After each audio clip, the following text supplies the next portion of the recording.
Lockdown से पहले गीता के घर का नजारा कुछ ऐसा था कि रोहन ऑफिस जाता था और शिविन स्कूल। जिनके घर से जाने के बाद गीता काम खत्म करके बाकी समय आराम करती थी।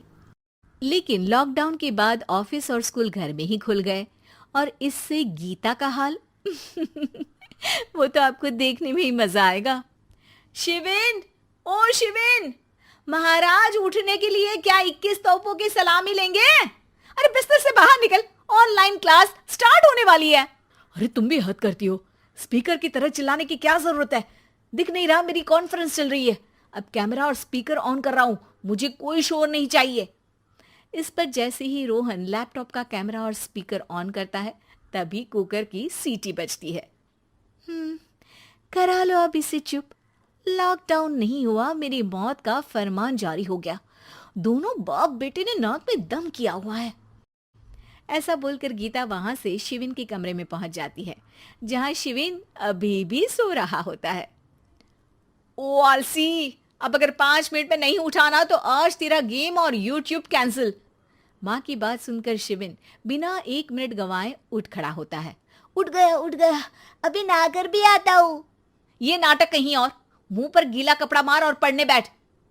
शिविन की ऑनलाइन क्लास स्टार्ट हो जाती है, जिस पर गीता उसे वहां बिठाकर रसोई में चली जाती है।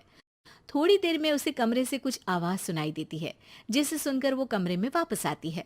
हाय राम, तुझे क्लास अटेंड करने के लिए बोला था, कैमरा ऑफ करके बिस्तर पर नाचने के लिए नहीं बोला था। मम्मी मुझे कुछ समझ नहीं आ रहा, आप बाद में पढ़ा देना ना, वैसे भी अटेंडेंस तो लगी गई है। हाँ हाँ बेटा, जरूर बन जा। तू अभी से हम सबका बाप बन जा। अरे नहीं मतलब कहाँ से लाते हो इतना दिमाग, और पढ़ाई करते हुए ये चला कहाँ जाता है? नाइस क्वेश्चन, दिमाग से पूछकर बता दूंगा। शिविन की बातों से परेशान होकर गीता उसे मारने के लिए जैसे ही आगे बढ़ती है तभी वो कमरे से बाहर भाग जाता है। अब शिविन आगे आगे और गीता हाथ में चप्पल पकड़े उसके पीछे पीछे पूरे घर में दोनों घूम रहे होते हैं।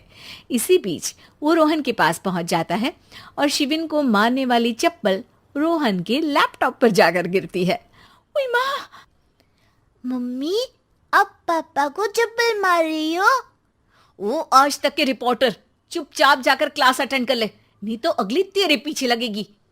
इस पर शिविन वहां से चला जाता है, जिसके बाद रोहन गीता से कहता है, इस सर्कस के लिए कुछ बोलना चाहोगी? अरे क्या करूं, जब से तुम दोनों घर में रहने लगे हो, घर अपने आप ही सर्कस बन गया है और मैं तुम्हारी नौकर। कभी बेटी को संभालो तो कभी बाप के नखरे उठाओ।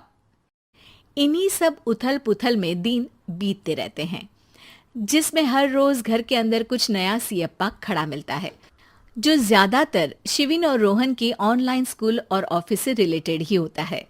एक सुबह, शिविन चल उठ, आज की क्लास जल्दी है। कैमरा ऑफ करके आप अटेंड कर लो। अरे ऐसे छित्तर पड़ेंगे, दादी नानी सब एक साथ याद आ जाएंगी। गीता की लाख मशक्कतों के बाद क्लास तो खत्म हो जाती है, लेकिन उसके बाद शिविन फोन इस्तेमाल करते हुए इंस्टाग्राम रील बनाने लगता है। रसोड़े में कौन था? तुम थी, मैं थी, कौन था? कौन था?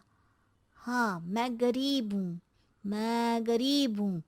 अरे ओ गरीब के बेटे, आजा, मैं बनाती हूँ तुझे गरीब। मैं बताती हूँ रसोड़े में कौन था। पढ़ाई करने बोलो तो इनकी माँ मर जाती है, और ये पागलपंतियां जितनी मर्जी करा लो।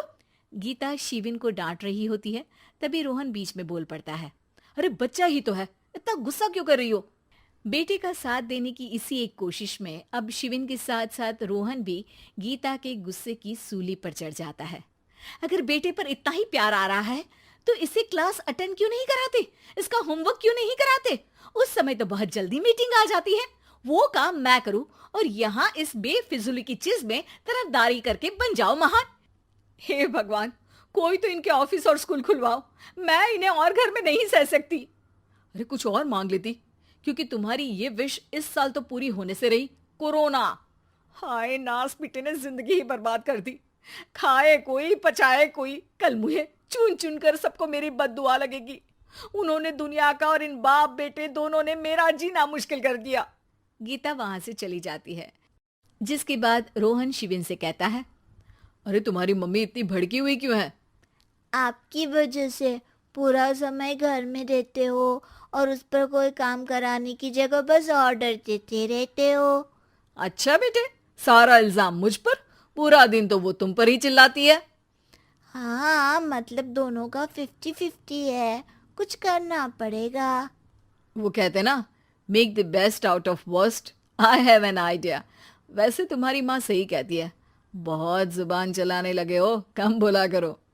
अगली सुबह रोहन और शिविन अपनी गलती को सुधारने के लिए गीता के उठने से पहले घर का आधा काम खत्म कर देते हैं, जिसे देखकर गीता खुश हो जाती है और फिर बाकी बचा काम वो तीनों मिलकर पूरा कर लेते हैं। जिसके बाद अब वो सब मिल बांट कर हर काम में एक दूसरे की मदद करते हुए लॉकडाउन का मजा लेने लगते हैं।